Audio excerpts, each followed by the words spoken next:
मैंने आपके लिए इसके मानी लिखे हैं। इन्हिमाक तवज्जो, खित्ते अर्ज़ ज़मीन का टुकड़ा, तबाही खदोखाल, ये वही कुदरती नकूश जो अल्लाह पाक ने ज़मीन की जो तकसीम की है, इंसान ने उसमें कोई वो तब्दीली नहीं की, बल्कि वही कुदरती तौर पे जो है उसे तभी खदखाल कहते हैं। तदरीस पढ़ाना, ठीक है, दर्स तदरीस पढ़ना पढ़ाना। अच्छा, ज़ुहूर ज़ाहिर होना, मुस्तकबिल आने वाला ज़माना, ठीक है। डकी यानी चुपी रहती है, डकना डांपना, ठीक है।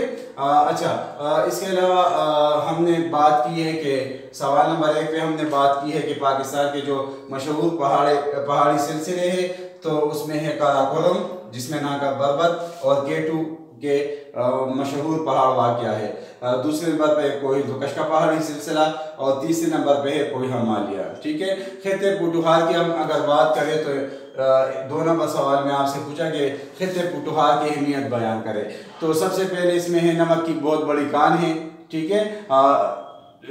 इसके और दरिया सवा है जो बहुत खूबसूरत दरिया है और लोग इसका नज़ारा करने के लिए आते हैं। इसके अलावा ये झील है पानी की, इसको भी नमकीन पानी की झील है, ठीक है। हामोन मशखेल झील, यहाँ लोग सैर व तफरीह के लिए आते हैं और ये भी बड़ी मशहूर झील है। अच्छा, कुदरती चरागाह है इस इलाके में, यानी जहाँ पे लोग अपने जो मवेशी उनको चराते हैं, ठीक है। तो बहुत बड़ी चरागाह है मैदानी इलाकों में इनके, ठीक है। और यहाँ पे तेल और कुदरती गैस के ज़खायर है, क्रोमियम के ज़खायर है, कुदरती दाते वहाँ पे हैं, ठीक है। तो ये इलाका इन मादनियात से माला माल है, ठीक है। ये 2 नंबर सवाल का आपका जवाब यहाँ से आपने खुद उसको तरीके से लिखना है।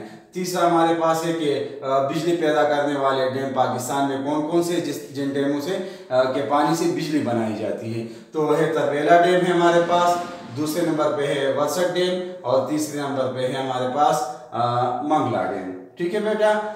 इसको आपने खुद से लिखना है, कोई मसला हो तो आप पूछ सकते हैं।